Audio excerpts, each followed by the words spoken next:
पूजा के सामने आने वाला है बेला और मानव की सच्चाई का सच। आने वाले अपकमिंग ट्रैक में जहाँ पे एक तरफ पूजा को पता पड़ जाता है कि बेला मानव से कुछ अलग ही अंदाज में बात कर रही होती है।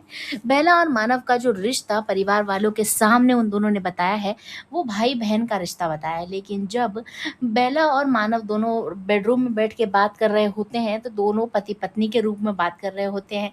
और ये सारी चीज़ें सुन लेती है बाहर से पूजा खड़ी हुई। पूजा देखती है कि आखिरकार मानव तो बेला से ऐसे बात कर रहा है कि उसका पति हो, लेकिन यहाँ पे बेला भी कोई रोक टोक नहीं कर रही और आराम से दोनों साथ में बात कर रहे हैं। इसका मतलब बेला ने और मानव ने मिल के ये झूठ बोला है और सच छुपाया है, और ये दोनों पति पत्नी है, कोई भाई बहन नहीं है।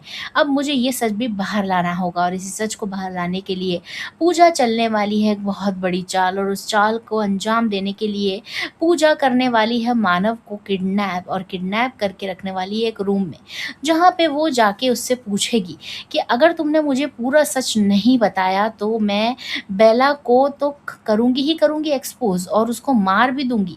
लेकिन तुम्हारे साथ जो करूँगी वो तुम कभी सोच नहीं सकते। यहाँ मानव डर जाता है कि कहीं इस बेला के चक्कर में मेरा भांडा नहीं फूट जाए और मैं कहीं मर-वर ना जाऊँ इस पूजा के हाथों। लेकिन इसी डर के मारे मानव बताने ही वाला होता है पूजा को सारा सच। लेकिन हम सब जानते ही हैं, सीरियल की दुनिया में हीरोइन के सामने इतना जल्दी सच आ जाए और वो एक्सपोज कर दे विलन्स को, ऐसा आज तक कभी इतिहास में हुआ नहीं है और इस बार भी नहीं होगा। इस बार भी ऐसा ही होगा कि बेला मानव को बचाने के लिए तुरंत पहुंच जाएगी और पूजा के सर पे डंडा मार वो मानव को बचा लेगी। आने वाले अपकमिंग ट्रैक में बेला मानव को बचा कर ले जाएगी पूजा से दूर, और वहाँ से फाइनली अब पूजा के पास कोई एविडेंस नहीं होगा कि वो प्रूफ कर पाए कि बेला और मानव दोनों भाई बहन नहीं, पति पत्नी हैं, और पेट में जो बच्चा है वो कबीर का नहीं, मानव का। तो देखते रहिए और एक लाइक ज़रूर करें।